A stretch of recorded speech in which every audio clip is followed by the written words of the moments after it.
Welcome back to Supernatural Japan, the podcast where history, folklore, and the unexplained meet. Today we're heading north, far north, to the rugged coastline of the Oga Peninsula in Akita Prefecture, home of one of Japan's most iconic and terrifying winter spirits, the Namahage. Huge, red and blue-faced oni wearing straw cloaks, stomping door to door on freezing New Year's nights, yelling, "Any crybabies here? Any lazy children?" They're loud, they're dramatic, and they're absolutely unforgettable. But beneath those masks is something far more interesting. A tradition that blends folklore, agriculture, ritual cleansing, and community identity. Let's step into the snows of northern Japan and meet the Namahage.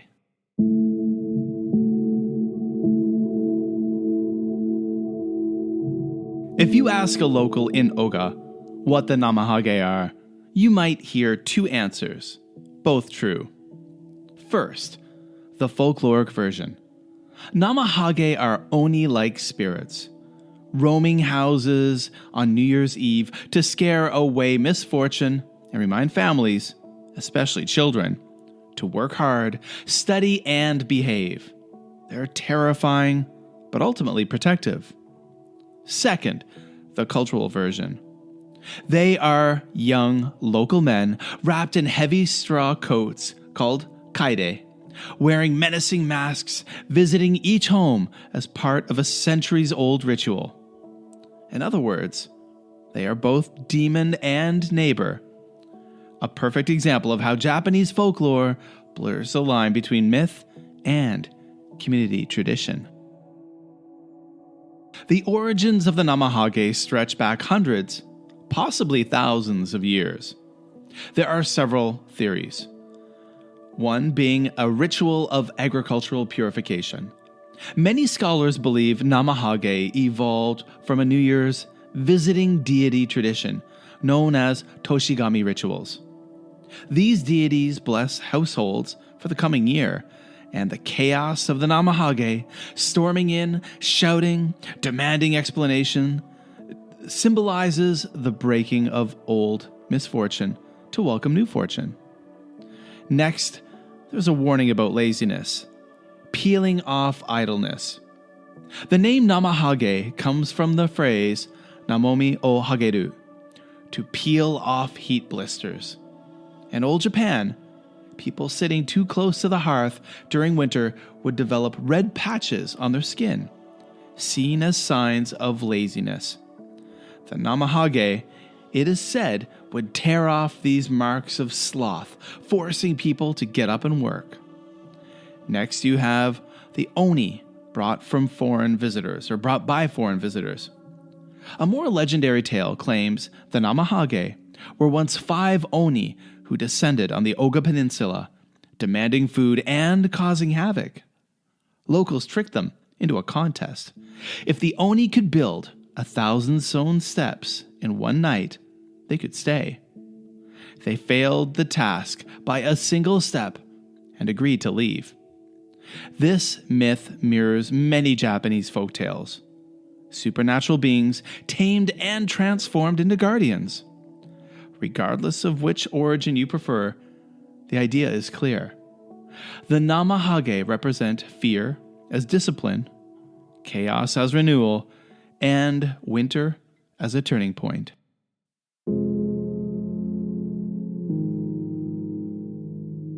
If you want to see Namahage at their most dramatic, visit the Namahage Sedo Festival, held each February at the Shinzan Shrine in Oga.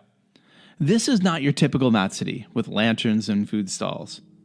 It's a fire-lit winter ritual blending Shinto purification and folklore spectacle. So what exactly happens at the festival? Well, a massive bonfire burns in the snow-covered shrine grounds. Priests perform ceremonial dances and chants meant to welcome divine spirits. Groups of Namahage descend from the darkened mountain forests, guided by torchlight. They stomp around the grounds, clashing deba knives, roaring at attendees, and blessing children for health and strength.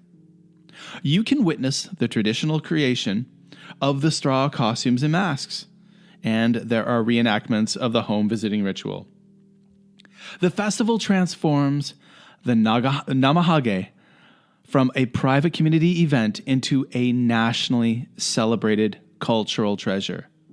Yet, it still retains the sacred atmosphere of Old Oga.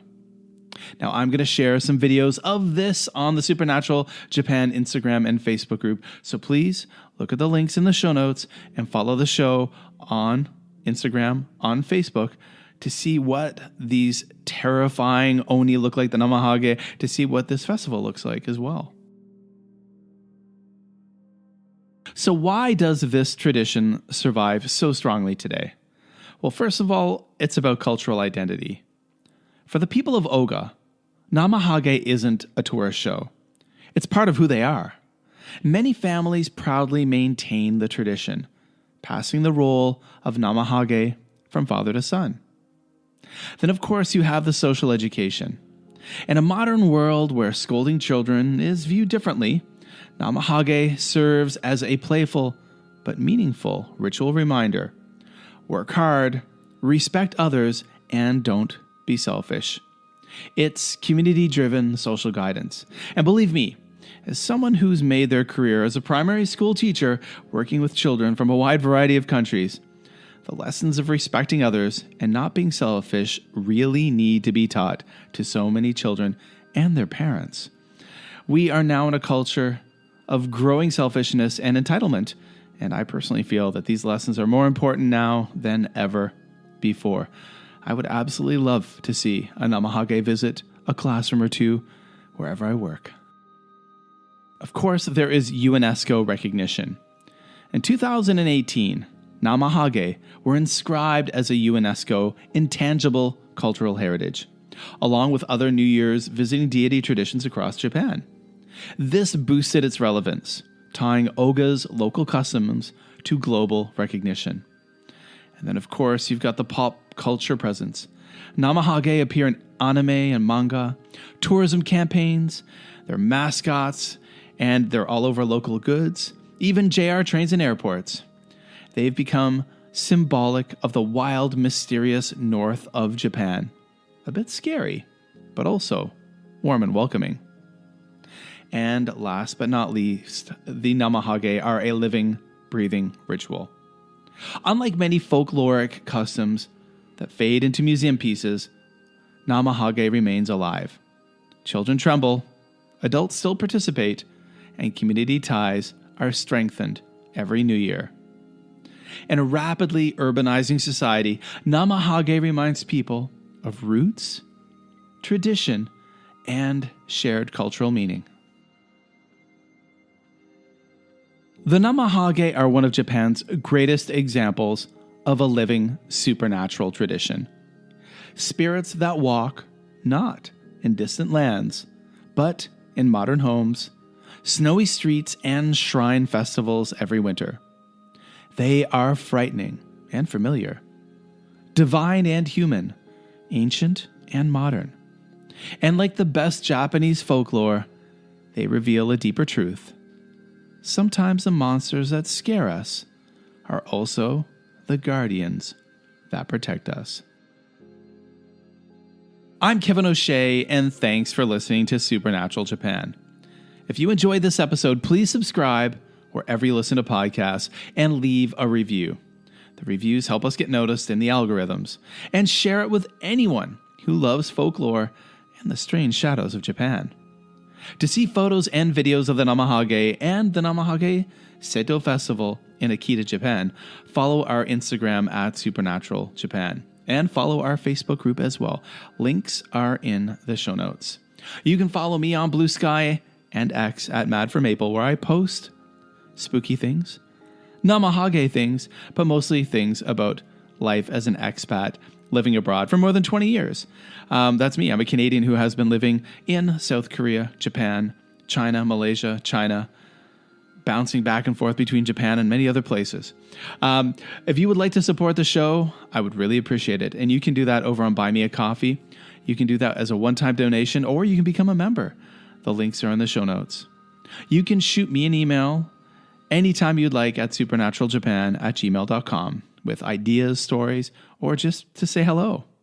And of course, you can help this podcast grow during this stormy, cold winter season by sharing it with one of your friends, or two friends, or a family member.